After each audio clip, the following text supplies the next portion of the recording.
Oh, did you show him that showing him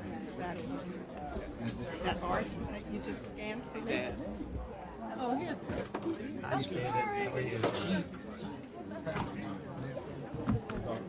Yolanda's going to let everybody know who she is, and everybody knows. Yes. This is exceptionally candid. Good morning, everyone. Raise your hand if you have a seat next to you. Raise your hand if you have a seat next to you. One more time. Good morning, everyone. Could you please raise your hand if you have a seat next to you? We just need to see where the seats are in the house. Thank you so much. Welcome. Welcome this morning. How many of us were out last night? How many? Wonderful, wonderful. Good to see you here nice and on time. We are in, my name is Yolanda Johnson, Keep Hope Alive Peterkin, the freedom fighter from last night. And we are here today to make sure that we gather a bunch of information to not only be able to process, but also be able to do that work. Just for one moment, could you take a look at the person next to you? Just look at the person next to you and say, good morning.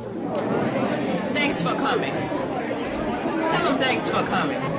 Okay, I want you to know that everybody have been thankful for being in the building. So my responsibility this morning is to keep us moving forward. So I'm going to make sure that we're keeping time and that we're making sure we're getting to all of the events that we like to see within this day. I'm going to announce lunch and the fun things that will be happening for the rest of the day. But what I'm doing now is getting everything started. I want you to have a wonderful afternoon and morning, and I want you to pay attention because I will have questions at the end of the day. Thank you so much, and now I'll turn it over to our panelists. Oh, please give them a round of applause.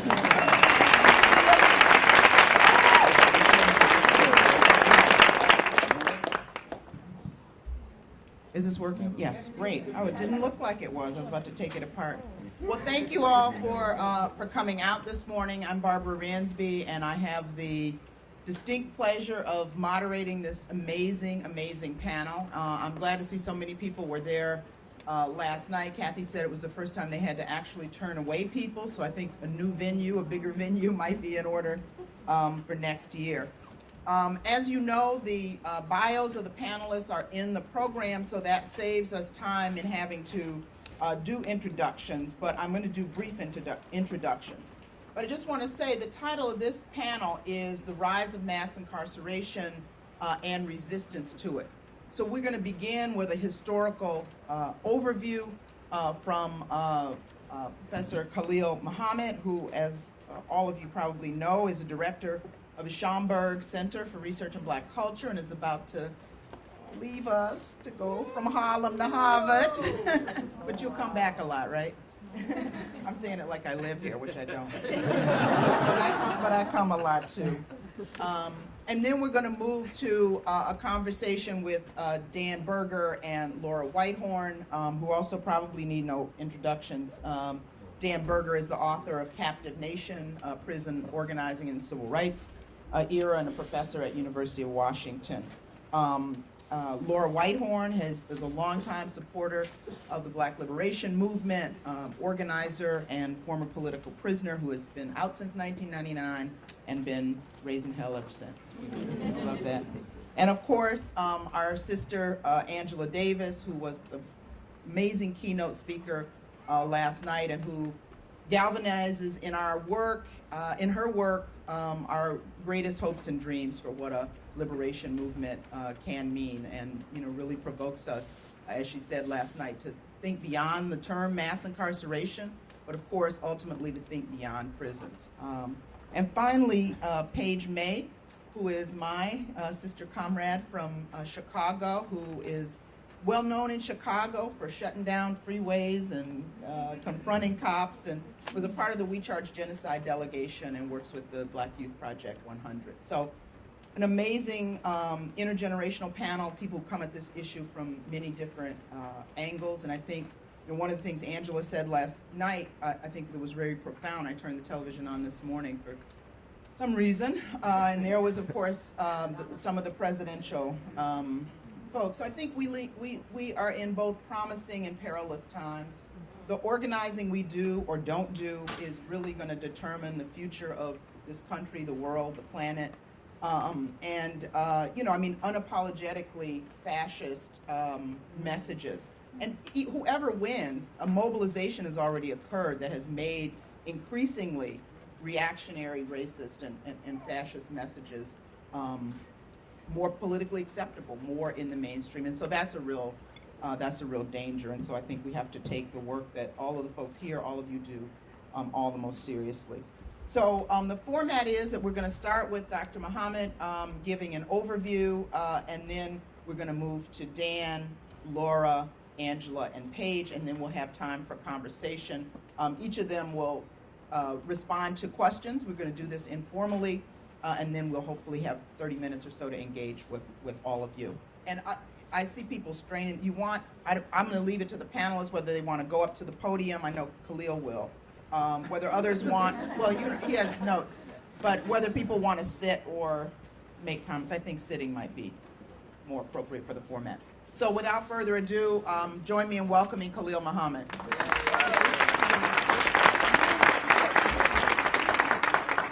I wanted to say to everyone, I appreciate you being here. I think this is incredibly important as both a site of learning and engagement, but also empowerment and community. And I think that's always critical to the work that needs to happen.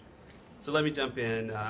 In some ways, I think of myself as having an unenviable task trying to define a history of this massive issue. So I'm going to do what historians like to do, which is to take it back, at least to challenge some of the conventional wisdom. I know this is a very smart and informed crowd, but perhaps I'll offer something new to you. So let me begin where the story begins and then bring us forward. Prison is a modern invention. 18th century humanitarians and religious leaders conceived and designed it as an alternative to the brutal and torturous forms of colonial punishment, such as branding, dismemberment, and beheading, inherited from Old World Europe. It was intended to be a rational instrument of social control.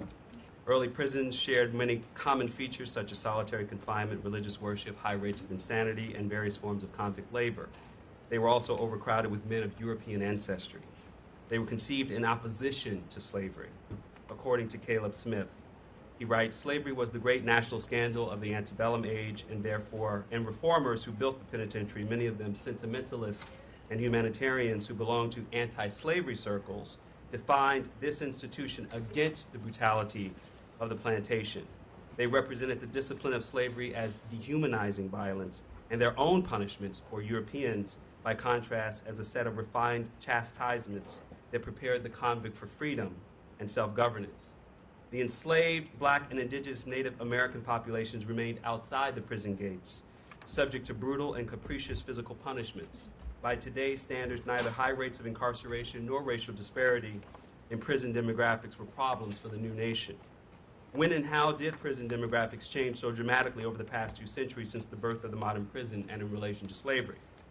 If the earliest prisons were not yet defined by a huge disparity in rates of incarceration, it was not for lack of stigmatizing Black people as prone to criminality and as a consummate threat to white civil society. The idea of Black criminality is embedded in the cultural DNA of the nation. During the earliest days of the young nation, the very concept of Revolutionary era freedom was born in opposition to the reality of chattel slavery. As the criminal justice system was built, the very idea of brutalizing prisoners like Black slaves shaped the concept of the modern prison. The racial criminalization of Blacks has been ultimately a constant theme in American history. From this colonial period to the end of slavery and beyond, deep racial anxieties took root in the name of Black criminality and helped to lay the cultural foundation for punitive, distinctive, and discriminatory criminal justice treatment. Now, I open with that long view precisely for the purpose of identifying 3 areas here. One is racial criminalization, the next is mass criminalization, and the third being mass incarceration. I think those 3 distinctive areas are important to wrestle with. So let me go back to racial criminalization. At the end of slavery, 13th Amendment exception, Black codes, convict leasing were all criminal justice responses to Black freedom and constitutional equality. The slavery loophole encouraged and made possible the passage of colorblind legislation, such as pig laws to enhance the theft of farm equipment or property, that were intended to coerce Blacks into new forms of slave labor, even though they were, in fact, citizens. Here we begin to see that prison is not the point. Labor is the point. Racial criminalization was therefore born with this emancipation period on the scale of which we know today. The capacity of state actors to use policy to punish blacks in a discriminatory fashion was tied directly to the problem not of black criminality or of individual bad behavior. It was tied to the economic and political drive of African Americans to gain as much land, money, and power as their white counterparts. But it seems then that this was not colorblind. How could it be discriminatory and colorblind? The answer, social science, the answer lies in social science and the ideology of white supremacy. Social scientists advise policymakers, reformers, and politicians on how to respond to black claims for equality. They also advised them on how to use their limited criminal justice dollars. They pointed to evidence that black people had higher arrest and prison rates than their white counterparts as proof that they were a threat to civil society as equal partners, that they were a dangerous population, and if you had to use your money wisely, use it to control blacks. Any statistics of disproportionate black offense from the earliest census data, this being after slavery, was used to justify discrimination. When the nation found 12% of the black population in 1890 represented 30% of the nation's prisoners, this was not a reflection of Jim Crow. This was a reflection of black behavior. What did this mean on the ground? The New South, the South of railroads, factories, coal mines, textile mills of Birmingham, Atlanta, and Memphis were built on the backs of blacks, not with whips, but with repressive policing. Prison, however, was not the primary goal, again, of punishment. This is the period of racial criminalization. It was labor discipline and white supremacy. The prison farm, the convict lease were ways to extract labor through punishment. The goal was always to keep the economy humming with the threat of punishment, just as had been true in slavery. In the North, black labor was a problem, but the social science rationale still functioned to limit black mobility, to limit where blacks lived, worked, and played, and more particularly limited blacks from the growing social safety net that was built to save whites.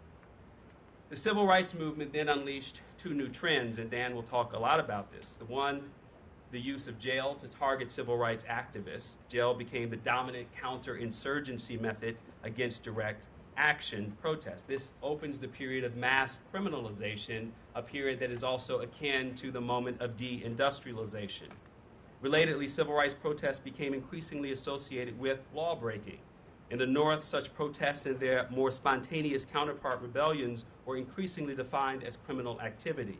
In other words, at the height of the civil rights movement and at the beginning of the Black Power movement, movement leaders North and South were increasingly defined by opposition as criminals. Once the Civil Rights Act of 64 and 65 were passed, economic, education, and housing discrimination remained visible reminders of blacks as second-class citizens. I'll move into the final stage here, which is the era of mass incarceration. And I just want to note, as I blitz through this history, that here we move into a space of really new scholarship. And although many in the room as activists have a particular narrative approach to organizing around that, and I'm not here to challenge that. Histories are usable. But I am here to suggest that historians haven't quite figured out in this most recent period how to privilege certain theories over others. So I'll try to signal kind of a consensus view and then note some ways in which historians are starting to challenge some of that consensus view. So here we go with this last section. If I can find it, I've been jumping around here. Yes. First, let's start with policy. A series of mandatory minimum laws swept the nation as part of a tough on crime movement. In the simplest terms, these laws, such as those passed here in New York as the Rockefeller drug laws of 1973, removed judicial discretion. Now, I've already skipped over some of the Southern strategy history and controversies over that. Again, most of that we're familiar with. What I want to emphasize here is the relationship of policy to mass incarceration more explicitly. Judges could sentence someone to probation or a short-term jail sentence, but instead had to send people under these new mandatory regimes to serve minimum terms ranging from typically 5 to 15 years, depending on the amount of drugs. Although New York pioneered these laws, they spread quickly across the nation and were the beginning of other kinds of laws, truth in sentencing, 3 and 4 strikes at the state and eventually the federal level. These laws affected nearly every category of offense, from simple nonviolent drug possession to grand larceny to murder. The criminal justice net widened like never before to include young people, the mentally ill, and especially women. Even the truly disadvantaged economically were recast not as victims of class inequality, but as moral and cultural degenerates who might have been given a second chance through probation or parole, as had been true during the era of rehabilitation from the 1920s to the 1970s among working class whites. If we were to say one thing, single thing, one proximate driver would be policy is responsible for mass incarceration. The political decision to legislate policies to put more people in prison than ever before and for longer times. Prison has not always been the first or only way to punish, as I've demonstrated in this long view. The nation's political leaders chose to make it so. So again, coming back to the era of racial criminalization is not an era akin to mass incarceration. The choice to shift to incarceration is akin to the political economic context that shifted from the need to coerce black labor to the need to control black redundant labor. Therefore, the only way to end mass incarceration is to put fewer people in prison and for less time. In the last couple of minutes, I'll just note a couple of prominent work. There is Naomi Murakawa's work, which pushes this proximate moment back in time, not from the emergence of a law and order discourse in the 1960s that culminates in laws such as Rockefeller in the 1970s, but back to the late 1940s. She indicates two significant moves in this moment: that civil rights activists respond to a more robust federal approach to criminality in an effort to stop racial terror and racial violence. She also says to eliminate the problem of racial bias in the system, proceduralism emerges, which has become one of the major pillars of mass incarceration. Our inability to discern individuality is a product of a liberal approach to eliminate bias. And so we can talk more about that in the Q&A. The other is Gottschalk. Marie Gottschalk talks about liberals' responses for more punitive treatment, particularly of violence against women. And in response to a 1970s surge in concern about victims of crime, this was also picked up by liberals and converged around the conservative discourse of punitiveness. So you see some of the counter trends that ultimately produce what we might call unintended consequences. Elizabeth Hinton has a new work that will appear shortly from the war on poverty to the war on drugs, and she offers an interesting take. She emphasizes that policymakers militarized urban police forces in the early 1960s, even before crime rates rose, because much of the policy conversation has turned on the problem of peaking violence in the mid-1960s that ultimately culminates in the 1990s as a justification, as a natural response, that there was no other alternative but to turn to these punitive responses. She says after 1964, these early war on crime initiatives were embedded in and paid for by the war on poverty. I'll just say two final things. The violence narrative has been mostly upended by criminologists such as Michael Tonry, who pointed out that the spike in violent crime between the mid-60s and the mid-1990s, again, does not suggest a natural or inevitable punitive response. That in fact, in most of Western Europe, countries as diverse as Britain, Germany, and Scandinavian countries, similar rates of violent crime peaked in those countries. They chose not to make a series of policy decisions, which of course we should know now were racialized decisions given the long history. And therefore, this is further evidence that it was less about the violence and more about the policy choice to control a now redundant labor population. The last thing I'll say is Michael Fortner has written a book called The Black Silent Majority, where he has argued that we've not given enough credit to working class and middle class black people for arguing for and pushing a tough on crime agenda, particularly here in New York, which is the focus of his recent study. But he would like us to think that this black silent majority had much more political agency and efficacy across many jurisdictions of America. And therefore, as he writes, working and middle class African Americans consider drug addiction a crime problem rather than a public health concern. They were much less focused on environmental conditions than on environment inhabited by pushers, prostitutes, and pimps. Working and middle-class African Americans considered drug addiction a crime problem. They were much less, I've got two quotes back to back. Finally, from the corners of urban black neighborhoods rather than the cul-de-sacs of middle-class white suburban neighborhoods. And I'll repeat, from the corners of urban black neighborhoods rather than the cul-de-sacs of middle-class white suburban neighborhoods, a backlash to liberal drug approaches emerged in the 1960s and early 1970s. So what makes the argument provocative, of course, is Fortner makes an explicit claim that this is not, as Michelle Alexander argues in the new Jim Crow, about whites controlling the political apparatus in urban America and therefore moving to control or contain a poor black population, but in fact, black people brought this on themselves. I think that'll leave us with a lot to chew on in a provocative manner. Thank you very much.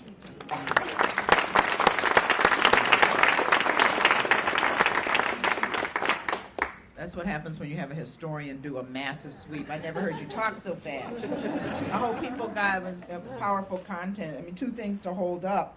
You know, the idea that there was this shift from prisons as a form of labor control to controlling redundant black labor. Many people have talked about this era of disposable black bodies, and I think that's certainly what Khalil is reminding us of. And the other is prisons as a counterinsurgency strategy, right? As a strategy to contain rebellion and to contain rebellious black bodies. And that is a segue to Dan Berger, who I want to ask to just talk a little bit about his work about prison organizing and anything you want to add to Khalil. We're shifting to a more informal format now, so we're going to remain seated, but we hope you can see us.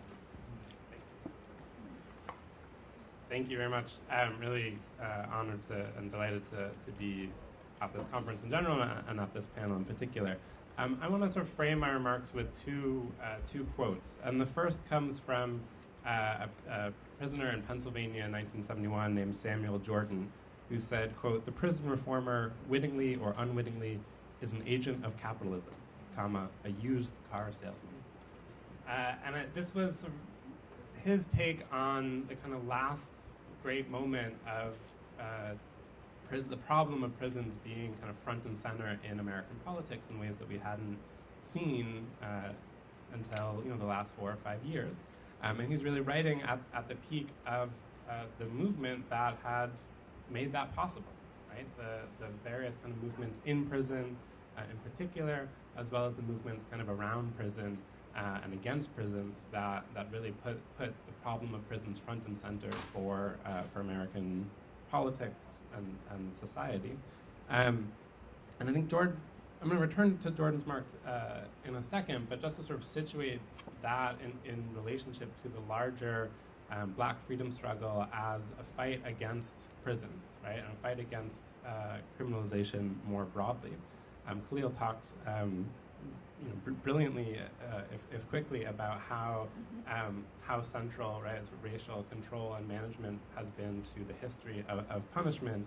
My work looks, in particular, at the resistance to that, right, at the ways, particularly in the decades after World War II, in which the black freedom struggle was formed in relationship to the criminal justice system, right, through its confrontations with police and prisons, and particularly its sort of gestation in the criminal justice system, right? And oftentimes, people sort of make these big divides between the civil rights movement and the black power movements, and certainly there were important political differences there. But when we look at it through the experience of prison, we find that these sort of different tendencies in the movement all met at the jailhouse door.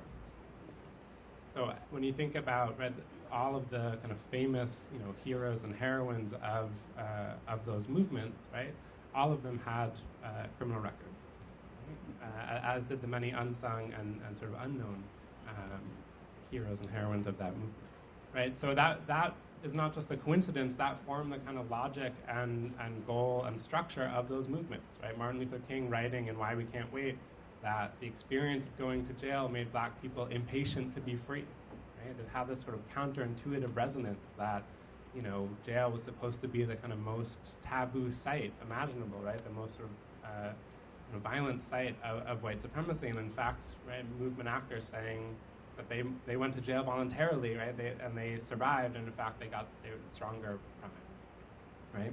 And so it sort of gave people this this drive to further the fight for freedom. That gets echoed by urban working class African Americans in the North and West, people like Malcolm X, Huey Newton, and others who go on to found some of the most or lead some of the most significant organizations in the Black Power movement. Many of whom were formerly incarcerated as juveniles or as young adults, right? So Malcolm X, obviously the most famous in many regards, right? Talking about telling his audiences not to be surprised when he says that he's been to prison because all of America is a prison, right? That America itself means prison, and saying that you can't be black in America and not have a criminal record. Right? Now keep in mind, you could be black in America and not have a criminal record at that time, right? The rates were not as extreme as we know that they are today. And yet that really bespoke how central, right, the experience of prisons and punishment and a larger apparatus of policing was to the formation of kind of indigenous working class black politics. And what's so distinctive and I think significant about this time period is how much the black freedom struggle used that experience of confinement and imprisonment to sort of put forward, right, a kind of black working class radical politics. Okay? And so you have the really the kind of transition or the transformation of, you know, not only organizations like the Nation of Islam and Student Nonviolent Coordinating Committee and Black Panther Party as sort of movements against criminalization, but you also have these kind of more spontaneous uprisings against police brutality that sort of kick off, right, rebellions in cities and towns around the country in the mid-60s, right? And this is a lot of what Clea was mentioning towards the end about the kind of origins of sort of mass criminalization through further equipping police departments, right? This is the origins of the SWAT team, right? And later becomes the origins of changes in arrest and sentencing policies. Right? Those hundreds of rebellions in the mid-60s then give rise to dozens of rebellions in prisons in the late 60s and early 70s, right? Because people in prison are part of communities even when they are separated geographically from those communities. Right? So people are paying attention to what's going on in the world, and also some of the very people who are participating in those organizations and movements on the streets then are incarcerated and start to join or form study groups on the inside. Right? They form political organizations inside of prisons. And so so oftentimes when we think about those rebellions, we think about what is, you know, the dramatic confrontations, right? And those are really important, and they happen all over the country, right? The rebellion at Attica in 1971 is certainly, you know, the most famous and the most distinctive, but it built on rebellions that were happening in San Quentin and Folsom, right, in California, as well as sort of constituted a larger sphere of rebellions that were happening in prisons and jails around the country. Right? Oftentimes, really, people really focused on what was happening in men's prisons, and sort of this idea that men's prisons were somehow where the only place where rebellion was happening, right? But it's important to keep in mind two things. One, that that's not true, right? that rebellions were happening, that those kinds of sort of dramatic confrontations were happening in women's prisons and women's jails, right? Angela writes very powerfully about her experience in her autobiography being at the Women's House of Detention here in New York, and the kinds of protests that happened, you know, on the streets that were also outside of the jail that were also sort of met by protests inside the jail. Right? This was a very common experience. But the other thing, right, is that rebellions were not just those kind of dramatic confrontations, right? It was the larger kind of social and intellectual life that came out of prisons, right? That was sort of most evident in the books and newspapers and writings that came out of prisons. But also in the ways that people tried to experiment with sort of new ways of constituting a kind of political community, right? New ways of kind of caring for and with each other. Okay? And as they did so, and I'm going to give an example in a second, as they did so, I think they started to, you know, really warn of the dangers of what we now call mass incarceration, right? So when you look at a case like the Soledad brothers, right, one of the most famous of the time period, you know, you have three young men, right, most famously George Jackson, but the others John Couchette and Frida Drumgo, right, all of whom were first arrested as young people, right, as teenagers, or in Frida Drumgo's case, his first time being arrested was when he was 8 years old. As later teens, right, get arrested and sentenced to these sort of lengthy terms for petty offenses, right? Okay, I'm gonna be very fast. Right, their case becomes a sort of signal point, right, where they become kind of symbols of the racism of American prisons in general, right? And George Jackson is still, revered by many people as a hero for how dramatically he stood up to prisons. Right? To me, one of the most radical things about George Jackson was finding, in doing research on him, how he donated the money from his royalties to pay for defense efforts of his comrades inside. And so his kind of rationale and understanding that of his own experience in solitary confinement and punishment was a warning, right? That the kinds of things that were happening against the bodies of black prisoners were then going to be generalized to society as a whole and was going to be very bad, as largely proven true. But I also want to lift up that sense of care and collectivity that I think at their best moments was evidenced. Okay, let me wrap up with a couple of things. I open with Jordan's quote in part because I think we're in this new moment of prison reform, right? That I think we should take credit. We should own the victory that's happening, right? That so many politicians and pundits and philanthropists are talking about reforming prisons precisely, in part because of this economic crisis, but it is the organizing that's happened in prisons by prisoners as well as their allies on the outside that have made that conversation possible.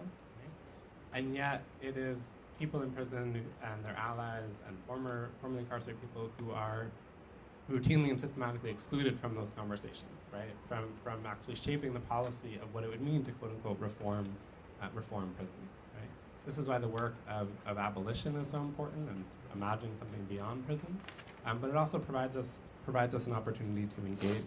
And so I think it calls on us to be vigilant about the kinds of exclusions that are routinely made in the interest of reform, right? In particular, the ways that people with violent offenses are excluded from consideration for release. And this has been a way to keep political prisoners and politically active prisoners in prison in perpetuity. And I know Laura's going to talk more about that.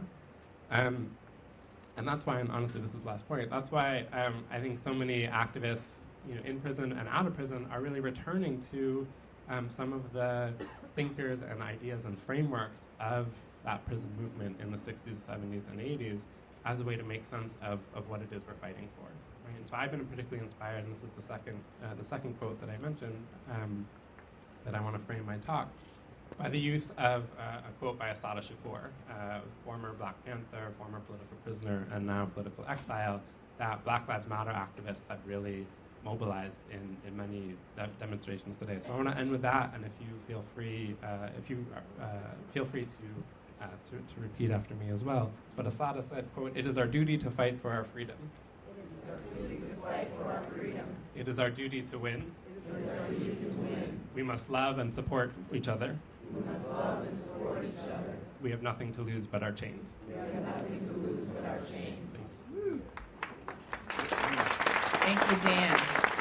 So when you ask a historian to answer a question, you get a you get a long and rich answer. So I think both of these sets of comments set us up for Laura and Angela and Paige to talk more about really resistance too.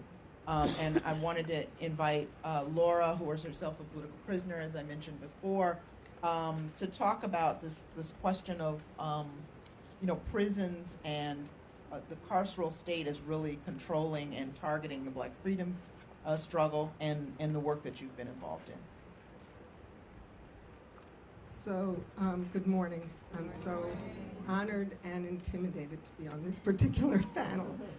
And I just want to put in one little background thing about this guy over here who just gave that really great talk and whose book is really wonderful, which is he was trained in this by a political prisoner named David Gilbert. So let's give credit to the beginning point. I mean, David did not write that book. I am also a member of something called Release Aging People in Prison, RAP. And why Dan thought I'm going to talk about the punishment paradigm and the permanent punishment that's come in is because that's what RAP gets at the heart of. But I'll come around to that. But really what I want to do is I tried to think about what is the point of this panel to the conference. and the name of the conference being Connecting the Struggles. And I was thinking this morning that actually a lot of times connecting the struggles is just sitting back for a minute and shutting up and seeing the connections that already exist in the struggles. So some of what I want to say today will be directed particularly at the white people here, but is a challenge for all of us. Because, okay, so first of all, so pretty much everyone here knows who Assata Shakur is. I mean, Dan just said that. Does anyone, raise your hand if you know who Sundiata Acoli is? Fewer. Okay, Sundiata Acoli is still in prison from the day that he and Assata Shakur were arrested on the New Jersey Turnpike, and a Black Panther named Zaid Malik Shakur was killed by the New Jersey troopers.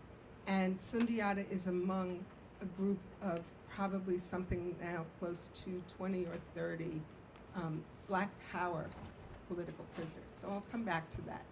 But connecting the cases of the political prisoners and the phenomenon of political incarceration in this country with the phenomenon of mass incarceration, to me, is a very important thing, because, you know, we are in a period of where everyone's paying attention to mass incarceration, and sometimes I feel that's so great, and sometimes I feel like, yeah, right.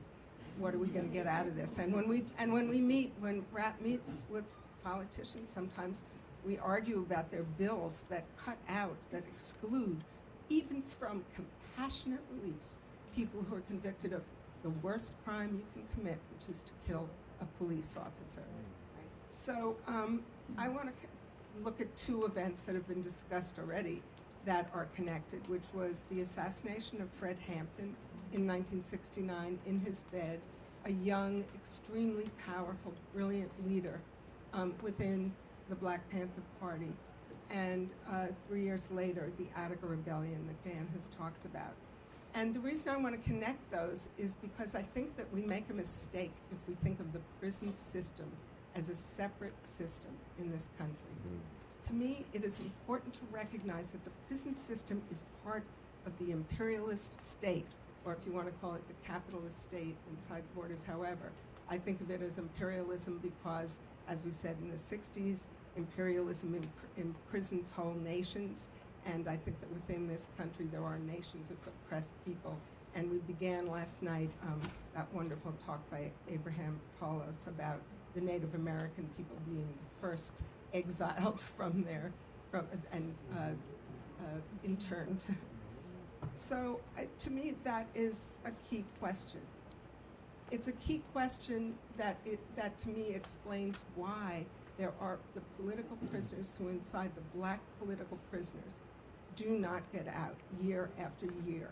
And yes, some get out, and we just celebrated a couple. We just celebrated Albert Woodfox, who made the mistake towards the state of trying to form a Black Panther chapter inside a prison in Louisiana, and therefore did, 30 years in solitary confinement, which is unbelievable.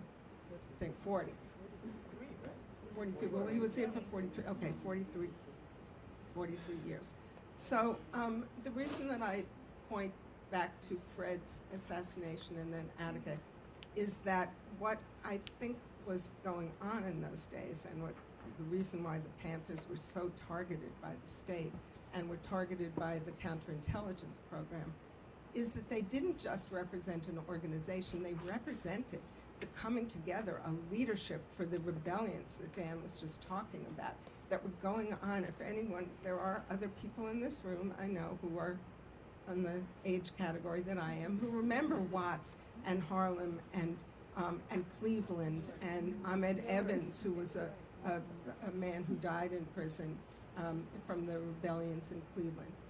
And the struggles to reveal the killer nature of the police and the fact that they were an occupying army, remember that term? An occupying army in Black communities made the Black Panther Party a total threat. It wasn't because of, some personalities or something. It was because there was a threat to the system, and whether it was about the question of labor or the question of who got to run anything in this country, or whether it goes back to the overthrow of Black Reconstruction, which was a terrifying thing to some forces in this country, to see Black people elected to legislatures and passing laws.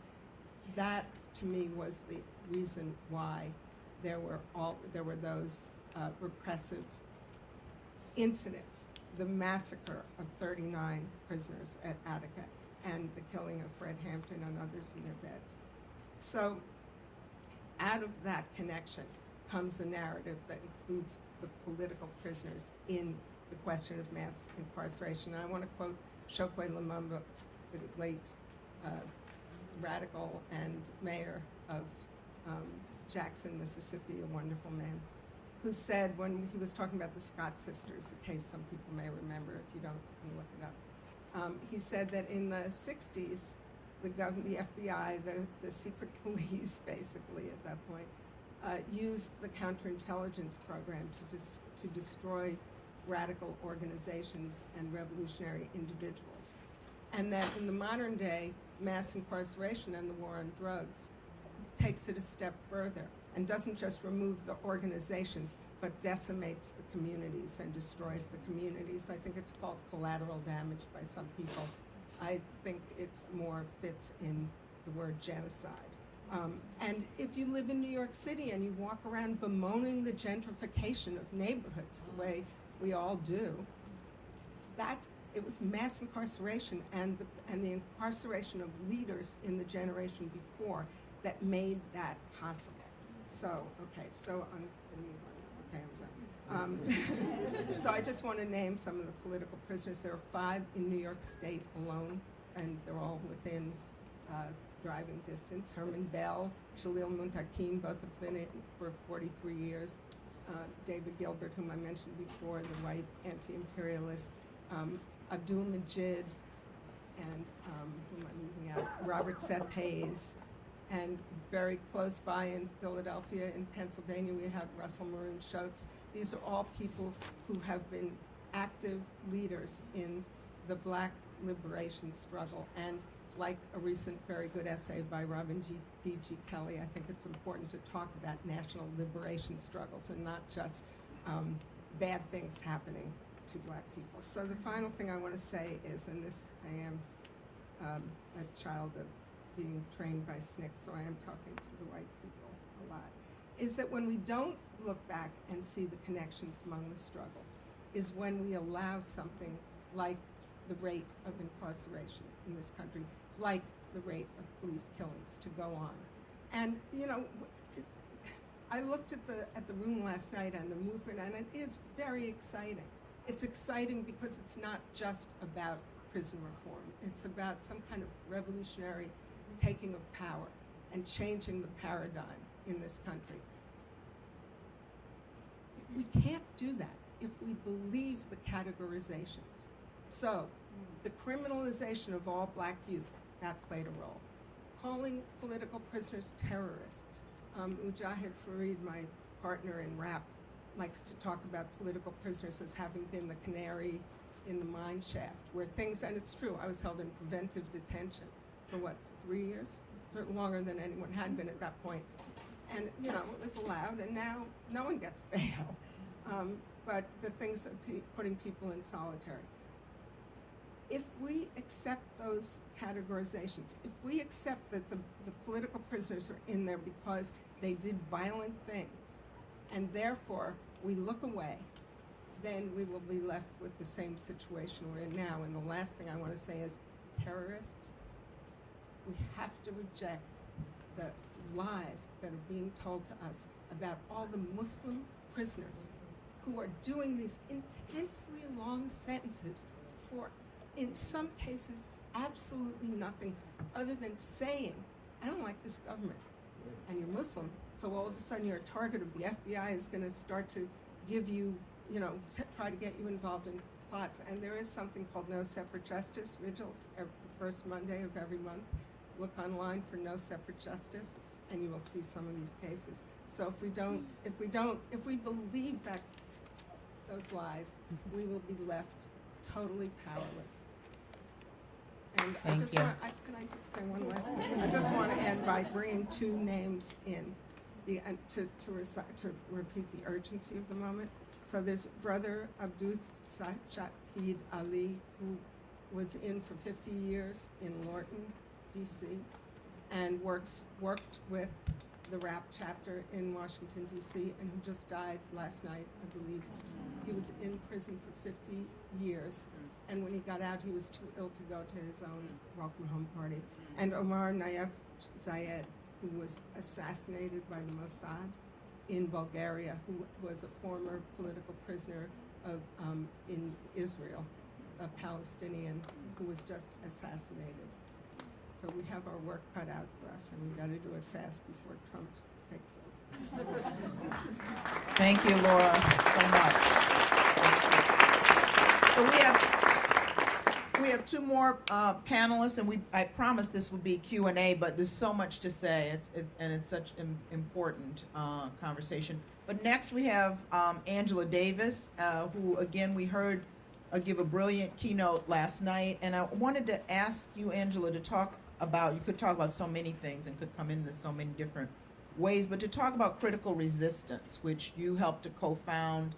And I think, many of us were introduced to the language and the concept of abolition through your work and your leadership and the leadership of critical resistance. So that resistance is, that history of that resistance and of critical resistance is so important to this narrative. So can you just share a few comments about that? Or whatever else you want to. Whatever else you want to say. Am I correct that we get how many minutes? 10 minutes? 8 minutes? Yeah, 5 to 10 minutes was, we had said Q&A, and then I think, we morphed a little differently into something else. Oh, okay, good. Whatever you like. Okay, well, good morning, everybody. So I'm going to try to make this short. I'm not known for being succinct, but I will definitely try. Critical resistance is first the name of a conference that was organized beginning in about the last part of 1966. The conference took place in 1996, sorry. I'm going back too far. 1996. The conference took place in November of 1998.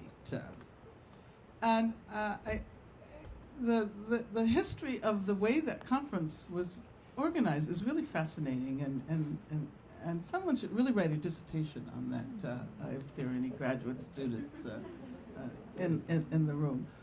But I think what I would emphasize is the extent to which we were attempting to counter the marginalization of the issue. And of course, the function of imprisonment is precisely to marginalize. But there's a marginalization that happens discursively that we were also trying to counteract. So we invited activists, advocates, artists, academics, in order to develop a paradigm that would counter this marginalization in terms of the academy. Of course, a prison as an object of study had been historically confined to, criminology, penology, maybe a few historians, but it wasn't treated as an object that could be studied interdisciplinarily. And so we had literary scholars who were working with prisoners. We had philosophers and geographers and so forth. At the same time as activists, and we absolutely insisted on the centrality of the involvement of people who were former prisoners, but also people who were in prison at the time. And I think that was perhaps one of the most stunning achievements of the organizing process, that we were able to develop a conference where prisoners, people in prison, actually participated by calling in and engaging in conversation with panelists. We insisted that every panel reflect this breadth, that there be conversations across all kinds of borders. And we did not assume that it was only the academics who had specialized vocabularies and specialized languages that they had to be self-reflexive about, but activists also, because there's an activist vocabulary that's not necessarily accessible to people who haven't been a part of those circles. Yeah, it was really amazing. I can remember the weeks and perhaps months of discussion we had about the visual material. What would the poster look like?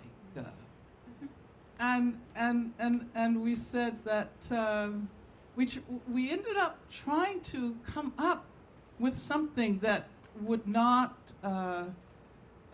reflect the stereotypical imagery of prison. So we said no bars, no chains. And finally we asked an artist, Chicano artist who had been active in the movement, to come up with this idea for an image. And Rupert Garcia came up with this image of a large eye. And he said this is the eye of surveillance and the eye of, that surveils those who are incarcerated. But also it is against the background of it might look like a sunset, but there's also the eye that's looking towards the future. So it was really interesting that we ended up, and we never knew we were going to spend that much time talking about the art. But as it turned out, this poster attracted people who probably never would have stopped if they had simply seen bars and chains. And that's one example of the work that went into conceptualizing of this conference. I want to just spend a couple of minutes of speaking about ways in which we can continue to counter that tendency to marginalize the issue of incarceration, mass incarceration, prisoners. I was actually just speaking at a seminar at the Sorbonne a couple of months ago. It was actually right in the aftermath of the attack in Paris, so that would have been in the very beginning of December. And it was a conference on labor. It was a seminar on labor. And so I wanted to figure out, okay, how do we bring in issues of our concern with imprisonment and the prison industrial complex. So I was considering the fact that when you begin to talk about women's labor within the international arena, you have to talk about domestic work. You have to talk about reproductive labor, which is the labor that enables all other forms of labor, but it's also the labor that is least acknowledged. And it's characteristic of every single country in the world, this marginalization of domestic labor. And then I was thinking about the history of the prisons, which we heard these amazing presentations by Khalil and Dan, and then also Laura's brilliant presentation. So I was thinking, suppose we rethink the problem of domestic labor in relation to the history of the prisons. And we see that when women's prisons were created in about the 1870s, and I am aware that I am on a panel that is overdetermined by the work of historians here. But in about 1870s, the women's reformatories, which reflected work that had happened in terms of young people and juvenile reformatories. Bernadine Dorn is here, so she can tell us about that. I'm looking right at her now. And then, of course, the feminists who argue that that women should also be capable of being rehabilitated in the same way that men are, because the prisons that we've been hearing about were actually designed to rehabilitate men. I mean, they weren't really designed to rehabilitate men, but that was the ideological. And so when women's prisons emerged, women having been considered as having fallen too far to be saved, and who were not allowed to participate in the political activity of the nation, who therefore couldn't be rehabilitated to become better citizens because they were not full citizens. The idea was, well, they could become better wives and mothers, right? And so when women's prisons were invented, it was precisely for the purpose of creating better women who were wives and mothers. But what did that mean for working class women? It didn't mean a process of producing better wives and mothers. It meant a process of producing domestic workers, people who would be capable of being the servants. So I'm just giving this as an example of the ways in which we can actually reflect the reality of our history and our current circumstances by moving beyond the disciplinary borders and the boundaries that we usually acknowledge. So what's this really exciting work? I was going to mention some work in fields like geography and philosophy.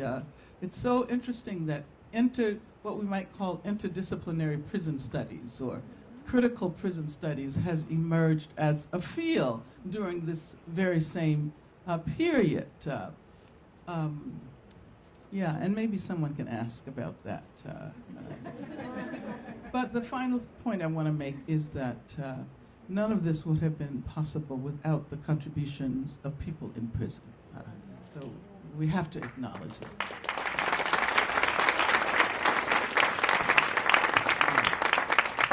Thank you. And our last speaker, and then we'll turn to Q&A and have some back and forth, is Paige May, who is from Chicago. She was a part of an important delegation of young people called We Charge Genocide. It went to the Committee Against Torture in Geneva. And also, Assata Shakur has been mentioned a number of times, and Paige also is one of the founders of something called Assata's Daughters. So, Paige, before we go into the Q&A, can you just give a few remarks about the work that you've been doing now? And I'm particularly reminded of the connection between policing and prisons, right? When we talk about that, the continuity there, the idea of a carceral state, a lot of your work has been around fighting police violence. So share with us a little bit about that, and then we'll have some conversation. Okay. All right, so hello, everyone. I am really humbled being in this room with you all. There's a lot of people in the audience that I recognize, and these panelists are just like so important to me. However, I want to lift up, I see you, young person with a Duke sweatshirt on. Are you as young as you look? How old are you? You're 12, yes, my favorite number. All right. So you, sir, are the most important person in this room to me right now, and so I'm going to do my best to speak to you, all right? Yes, I'm from Chicago. I'm really proud, or I'm from Vermont, but I've lived in Chicago for the past 6 years. Yeah, Bernie, I have a lot to say about Bernie, but I'll save that for later. Vermont is horrible. Okay, so I'm gonna just kind of go through the list of all the things that have been going on. I've really only been I've only been identifying as an organizer for maybe 2 years. And in that 2 years, I've seen a lot of incredible victories. And so I'm going to go through some of them now. The first is we won for the first time in the history of the world reparations for survivors of police violence. Specifically survivors of Burge torture. That is so significant. And I'm going to get to this later. How we win is just as important as what we're winning. But this to me is probably one of the most important things. Remember, the folks who organized around this victory were older, but we have to, and it was led by the survivors. And they at the time that they won, right, are in their 50s. But this happened to them when they were 16, 17, 18 years old, right? And so we were organizing around violence that happened to young black people. And it was centered around these survivors, and it was based, part of what happened was that Burge went to jail for lying. And that was all we could get him on. And I'm an abolitionist, and so but I believe in supporting people who are directly impacted. And if you want someone to go to jail, what's revolutionary to me is that I support the person who's been most harmed, and I will organize around that.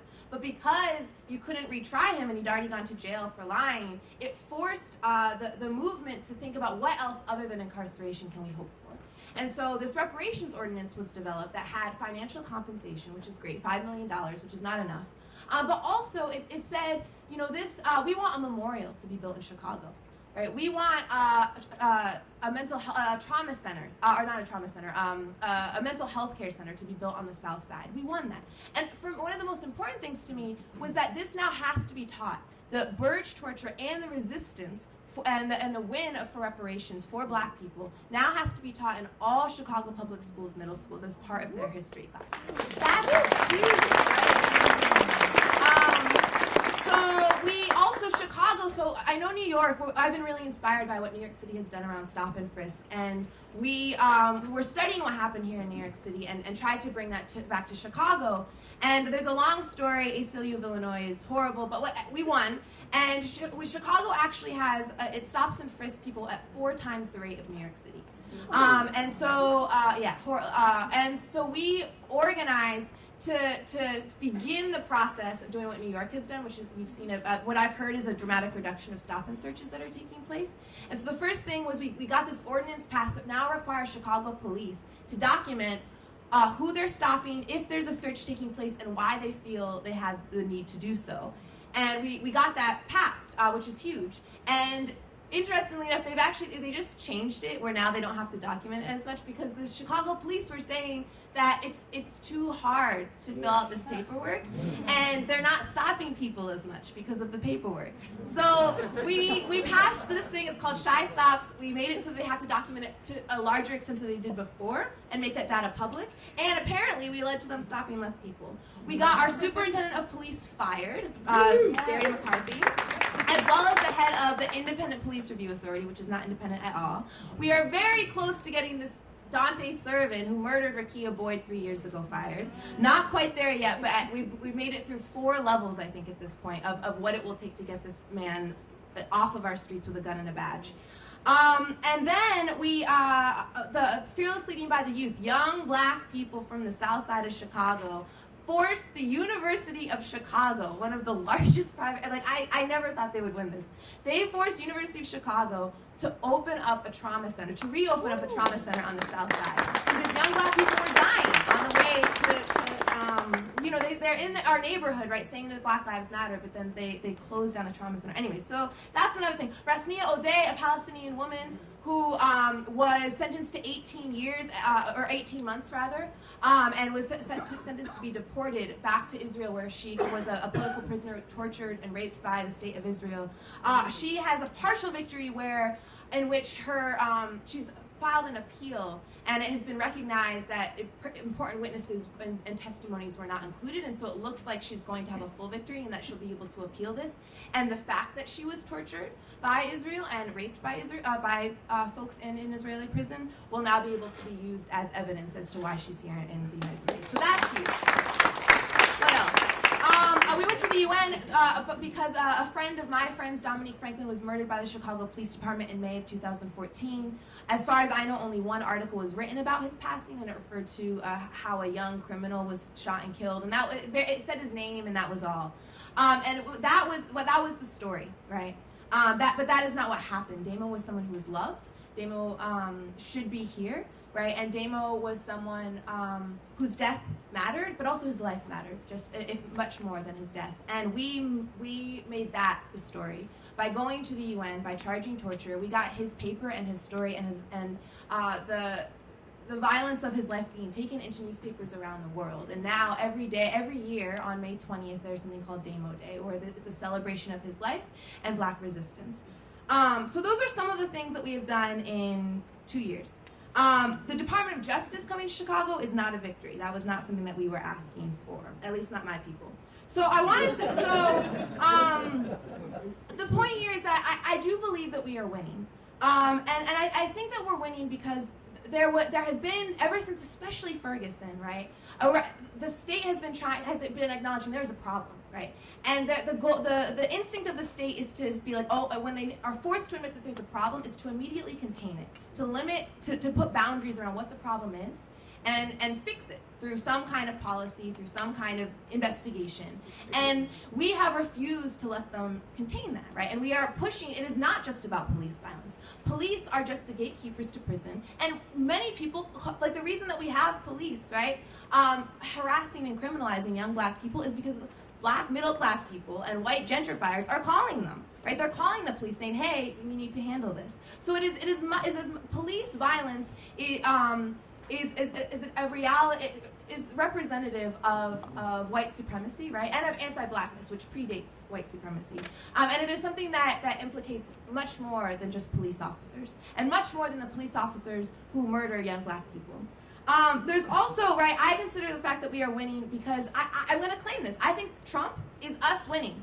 I understand for every action, there is an equal and opposite reaction. And Black people are rising up in unapologetically Black ways. So of course, white supremacists are going to do the same, right? That's what's happening right now. I'm not surprised about the support that Trump has at all. And if you've been paying attention, you shouldn't be either. So I think the last points that I want to make are around how we're winning, right? In Chicago, the organizations that are really leading this movement have a Black queer feminist lens, and we believe in intersectionality. And our identity, like I am a Black queer woman, right? And my Black queer feminist politic has as much to do with my identity as it is informed by my identity, but it's not limited to that, right? I understand what happened to Marissa Alexander as a queer issue, right? She's incarcerated because she defends herself, right, as a Black woman against an abusive partner who's threatening her life. And people are okay with the fact that she is locked up for that because they question how she related to her partner. Why was she still with him? Why would she marry him if he was that awful to her? That's a queer issue, right? Understanding the ways that we are criminalized for how we choose to build out our families, how we choose to love, and who we choose to love. That is a queer problem. The queer politics help us understand that. And that if Black liberation has to, to me, the Black Lives Matter movement is a queer movement. Right? When we are centering these specific people, but also understanding these problems as issues, as anti-Blackness is weaving through gender and sexuality as well as race, I think that helps us to understand what it is that we are actually offering right now. It is a huge liberation movement. So our intersectionality and they don't necessarily make us popular, right? But they do make us powerful, and they are what is making people, I think, drawn to us is because we really are a movement that is centered on radical love. It is young-centered, but it is intergenerational. I'm a middle school teacher. And we have people, I'm going to pause for a second. I'll go back to that later. We are rooted in civil disobedience, right? That is how we think change will happen, all right?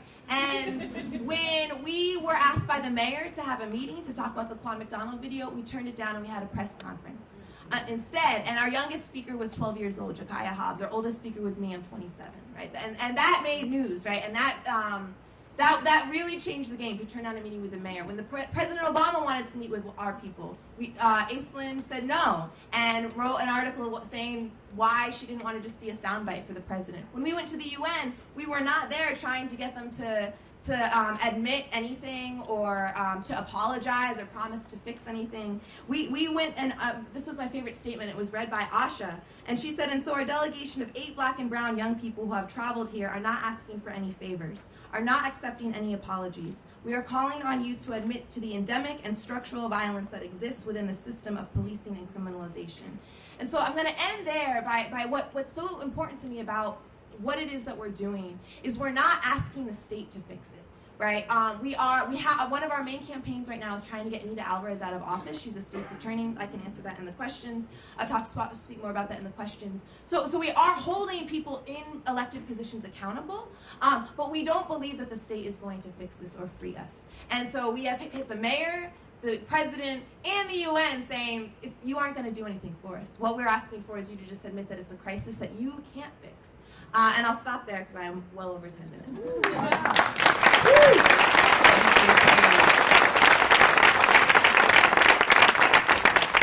Okay, well, I have questions for them, but I'm not going to, that would be unfair to all of you who've listened so patiently. I think really, really rich comments, and the set of experiences and knowledge base on this panel is amazing to me. So, please, question and answers, no speeches, but questions are more than welcome. We would love to know what you're thinking and how you can bounce off of this and how we can deepen the conversation. There's microphones right in the middle. If you could queue up, that'd be great. We don't have a floating mic capacity, do we? Does that move? Oh, okay, because by the time people climb out, it's, yeah. So who would like to ask a question? Y'all just speechless, huh? Okay, over here. Oh, you have, yeah, but over here first, Carla Shedd, right there. Well, my baby inspires. She's a beautiful baby in there. I wanted to ask Paige in particular to talk about strategies and maybe for other panelists to weigh in on the use of jail. We know John Lewis always likes to say, fill the jails, but now that they're full, we've noticed, in your mobilization strategies, the times where you said we're not going to get arrested. And can you talk a bit about how those decisions are made, particularly when you're vulnerable to arrest and may decide to do so or not to do so? When do you use that strategy? And I'm going to ask my beautiful, brilliant panelists to be very brief so we can get a lot of questions in. Let's see. We have to be very careful with how we use jail in the era of mass incarceration. Black people going to jail does not mean the same thing that it did in the 1960s. And when we were fighting for reparations, there was a moment where we thought that white people were going to be going to jail, and there was a lot of tension around that. And so we're at a point, part of the issue is that we've lost some of the knowledge as to how to coordinate civil disobedience that involves arrest, and so we're relearning, right, and we're studying that. And as we're learning, we are doing actions that involve arrests. Chicago, I believe, has had the largest so far. We had 65 people go to jail. I was one of them because we shut down the International Chief of Police Conference that took place in Chicago. And of those 60, actually it was 66, of those 45 were women and gender nonconforming people. And that was a really empowering thing. I think the most important thing that happened was Cleveland, which it's a long story and I don't want to, but Cleveland, there was a conference, we are leaving the conference, young person is getting arrested for drinking. So we de-arrest that young person who's in handcuffs in a cop car. We get pepper sprayed. It was a moment where we were like, we can win this, right? And the biggest thing is people have to lose their fear or like move past that fear. And what's interesting to me is I've now been arrested for 2 planned actions and 1 accidental thing. And what I found is that they are so incompetent. Like, I don't understand how they are oppressing us. If we stole their pens, the whole thing would shut down if they didn't have pens for a day. Like, they're morons at the police level. And so seeing that and having young black people go to jail and see that they cannot figure out how to print paper is really, really empowering and really, really important. And it does have a level of optics, but it's a matter of we have to talk about that in advance and decide if we have the numbers and the money to get us out quickly. But being incompetent doesn't compromise the brutality, right? Yeah. Not at all. Okay. Yes. Did you ask? Okay. Right here. Hi, thank you for coming and speaking with us today.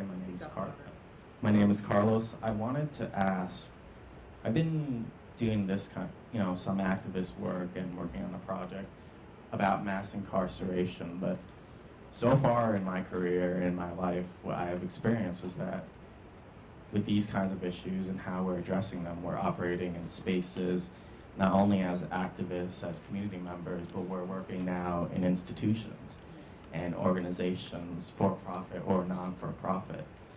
And across all the instances and projects that I've worked on, I see the struggle of connecting and reaching to one another as an activist to a community organization or to an institution to work together and find ways to connect with each other on these kinds of issues. So how would one go about that?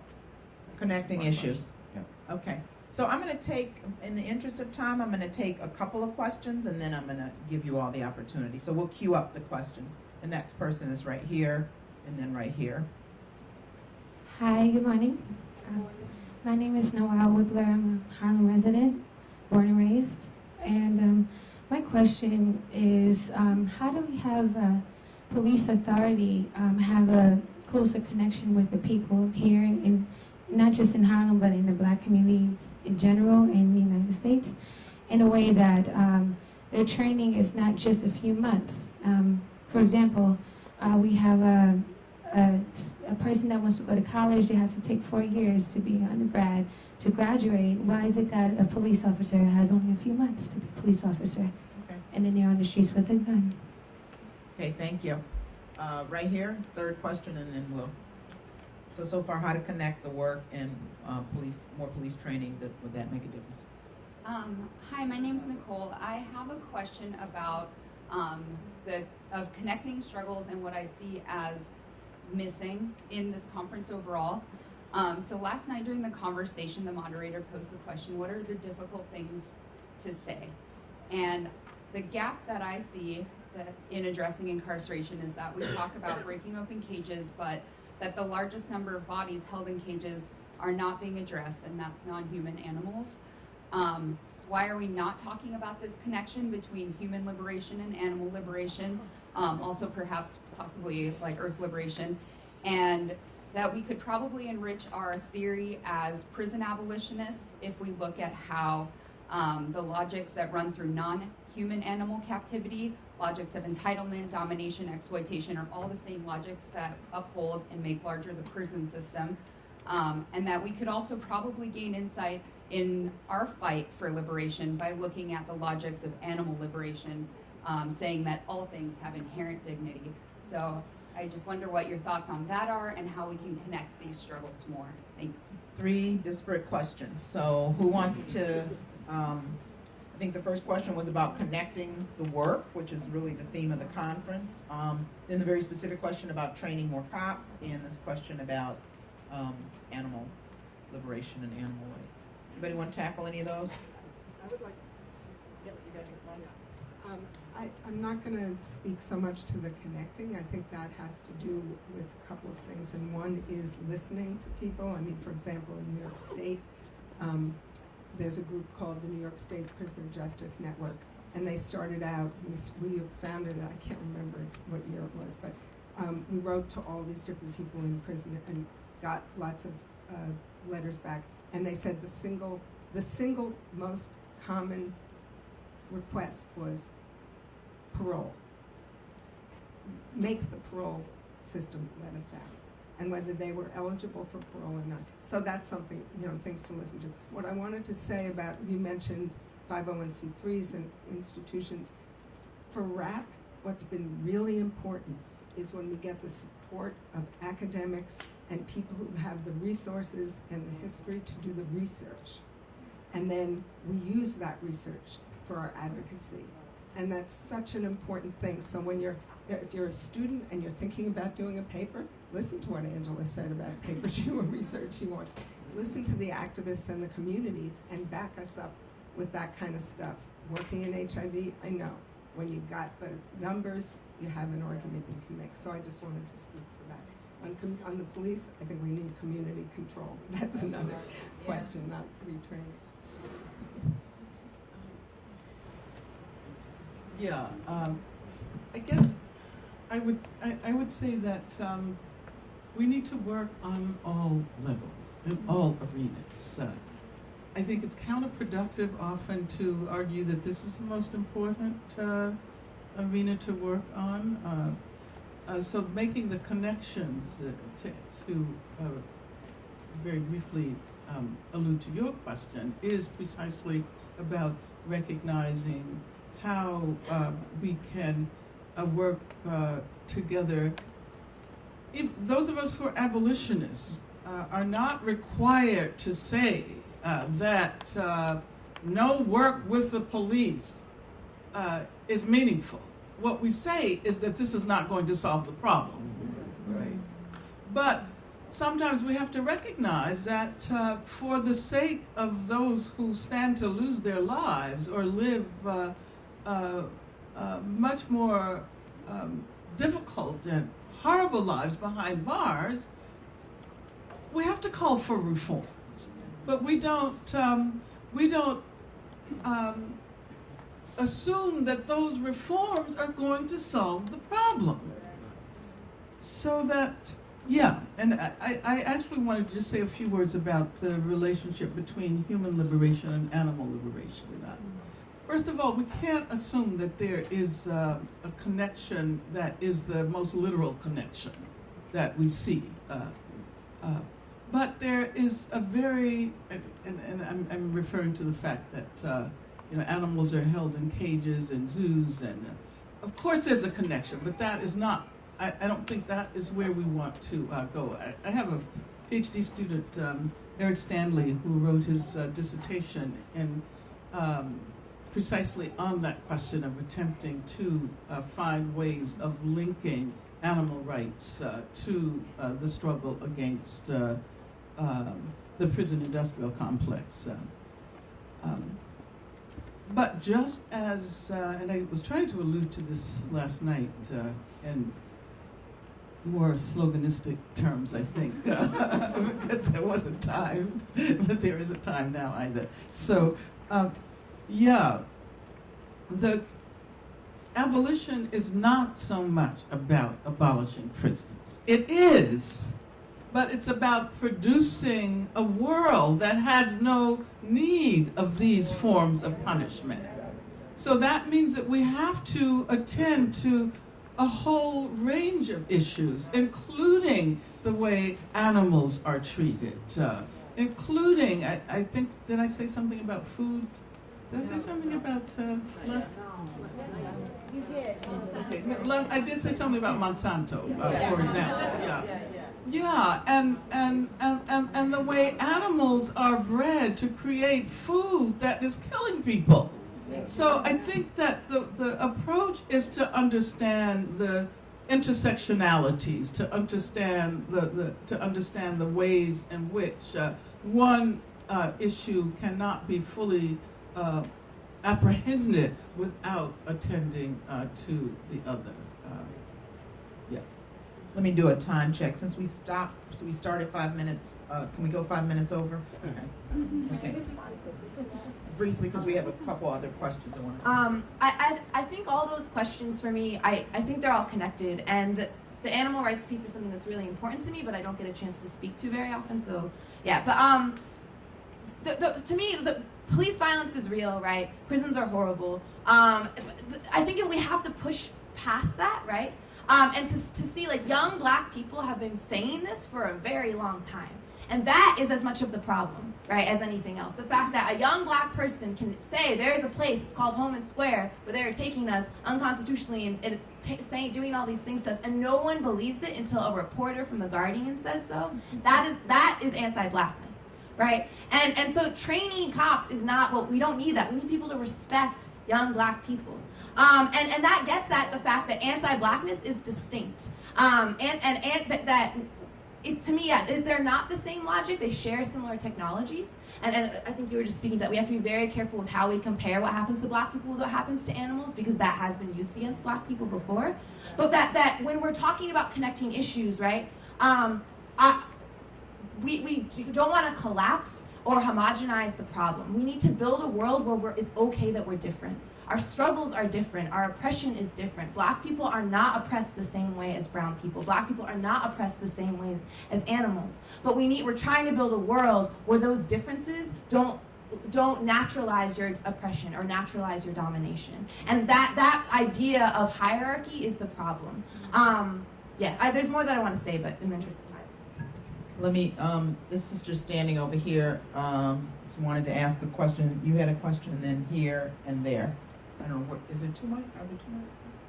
Okay, 4. I was wondering, like, when the prisoners, like, you want to help Black people in prison get out, right? Okay. Well, what happens when they get out of prison? I mean, like, in this society, you need money to survive. There's a lot of things that they need, and they're not going to be able to get a job at a convenience store because, oh, you went to prison, and, like, what are you going to do about that? I also have another question. Okay, that's good. So we're going to take people asking questions, be very succinct, because they'll, be mad at me later if I don't get us out of here in time. So right here, and then back there. Yes?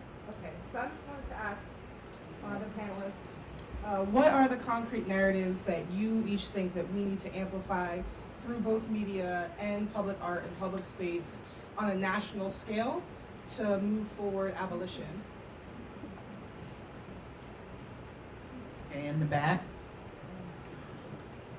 Good morning. I want to come back to the issue that Khalil Muhammad raised when he briefly referenced Michael Fortner's book. It raises for me a really hard question, and it's the question of indifference within Black and brown communities to mass incarceration. And I guess perhaps the best way to put it is to ask you, why do you think that there isn't a larger Black and brown public mobilized around the problem of mass incarceration?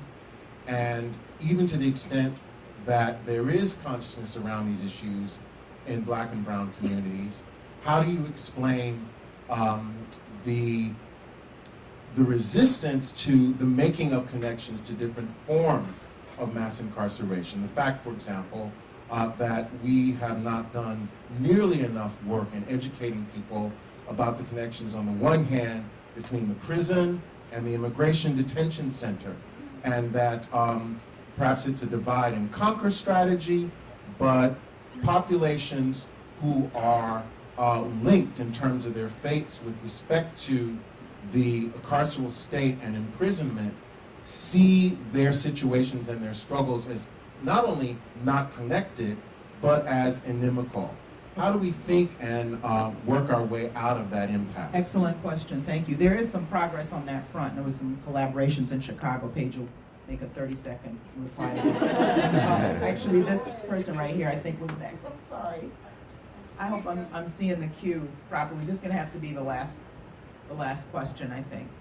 Hello, my name is Tijuana Cooper, and I work with children whose parents are incarcerated or family members, and I see the trauma, that they experience because of this, multi-generational curse.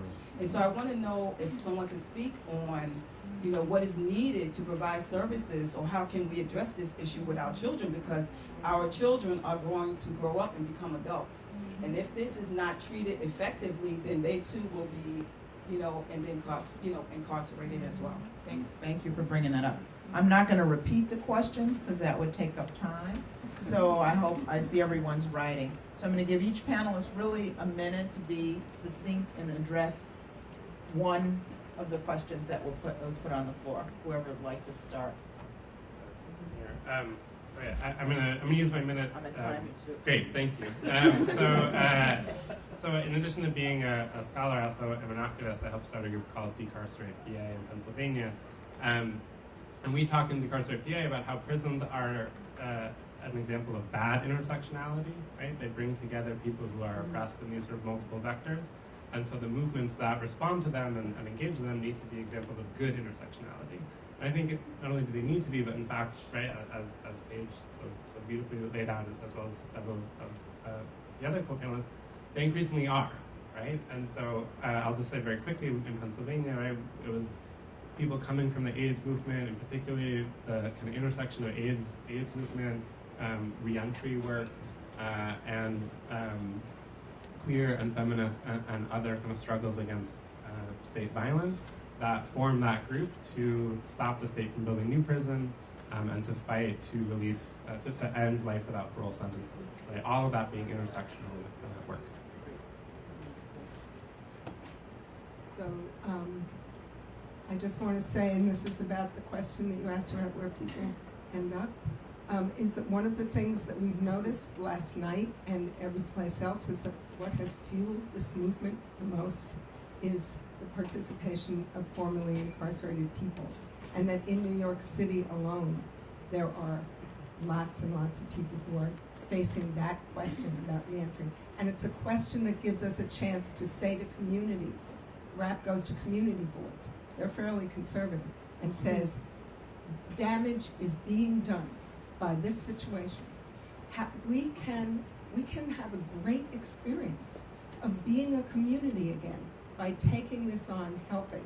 And some of that is working. Just as we learned from the struggles that were behind the wall for all those years, what the system was, just as those struggles led the movement in making connections about the state and repression and resistance, so in the movement itself, formerly incarcerated people coming out are allies, all of the people, great social workers like the ones at Columbia, who are working on building a new society. And we have to see it not just as reentry, but as reintegration and rebuilding our communities.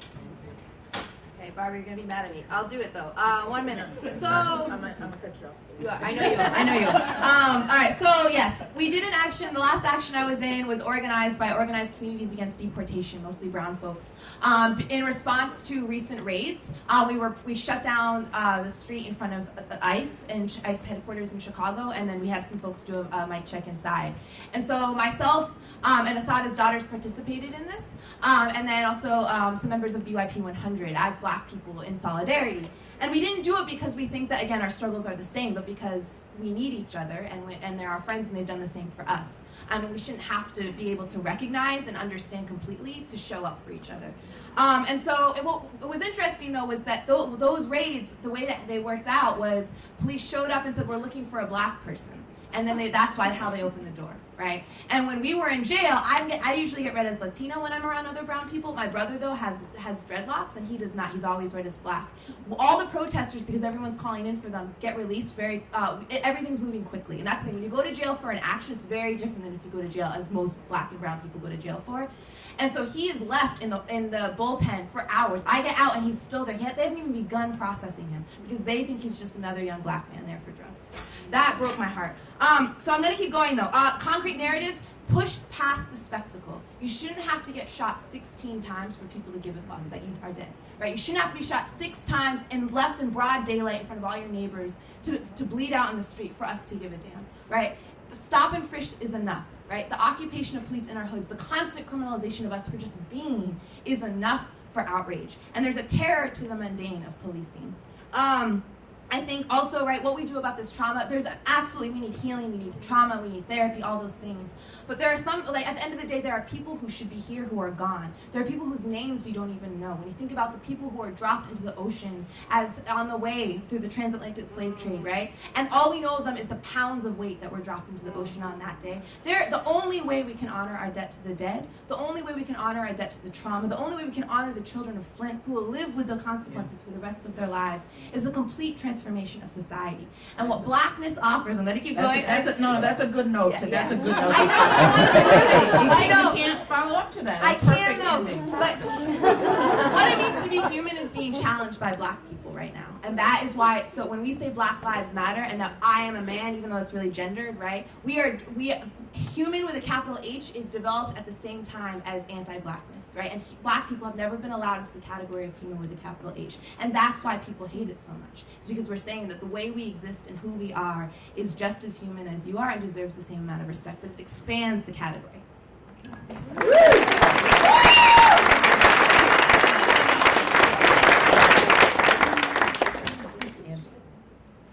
Okay, I think I'll take on Kendall's question about the fact that there is not a sufficient level of consciousness linking certain issues, incarceration, immigration, and what was the other point? Those two are the most Okay.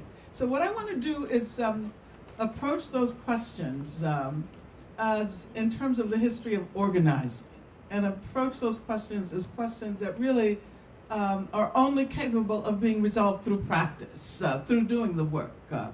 And I want to tell you that when we began organizing critical resistance, I said 1996, I said 1966, but it actually does go all the way back. 1967, it feels that way. In 1996, it was difficult to get anyone outside of certain activist circles to talk about jails and prisons. Even people who had relatives felt ashamed.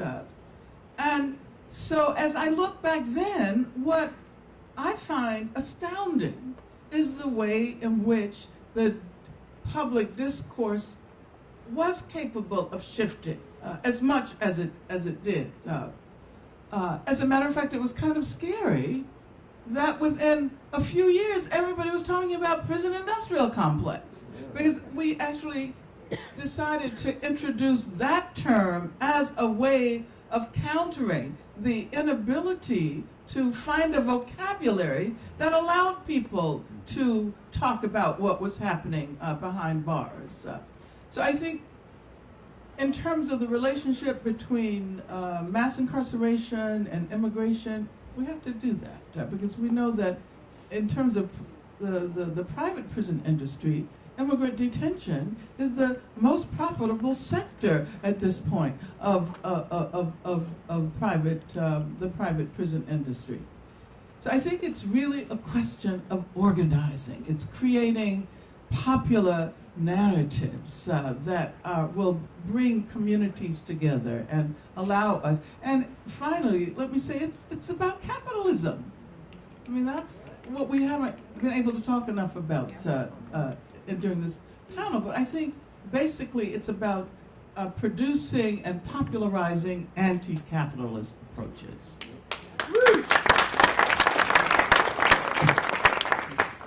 I just want to add to what's already been said by expressing some concern and anxiety about redemptive narratives for people who have spent time in prison, and to challenge us to pierce our own echo chambers where so many of us want to be affirmed in our way of being in the world, because I spend a lot of time in a lot of places and it's not like this.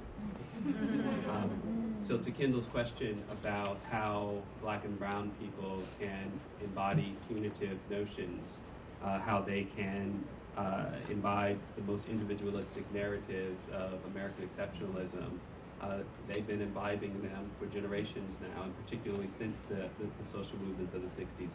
The culture wars were won by the right, and if we don't come to terms with the fact that many of us can do a lot more work by working with the unconverted and people who are far from the circles that we usually travel in, then we're going to keep seeing and being in community with brothers and sisters who, as Ta-Nehisi Coates would say, are asleep, not woke. And I think that to the issue of organizing, as Angela just described so well, for the past 5 years at the Schomburg Center, one of the ways that we tried to do this is to redefine what it means to be educated, both in terms of young people who are literally in school and the community. So there are old heads who need to be educated. And so we cannot take for granted, just because someone may have the appearance of being part of a community, that they are in fact conscious. And so we all have an obligation and responsibility, if we take seriously that these critiques are the product of intellectual and activist work, and that just doesn't happen because you happen to be poor and in an impoverished community. You have to learn and you have to be engaged. And I feel sometimes we over-romanticize indigenous knowledge. It gets us only so far.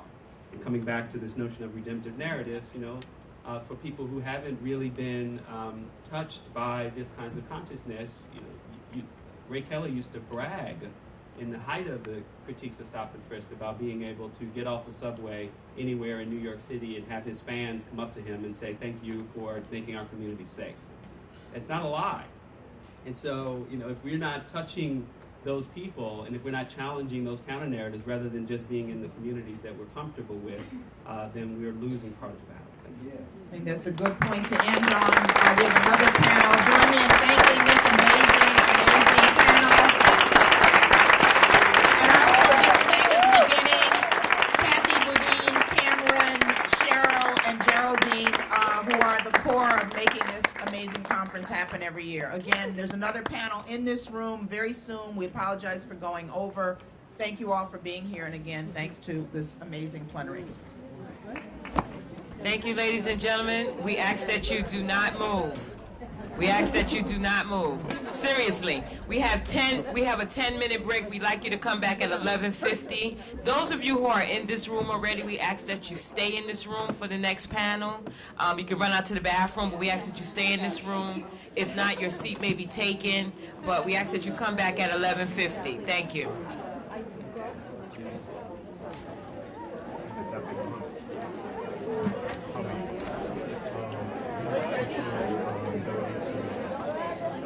Listen to him when he talks to you.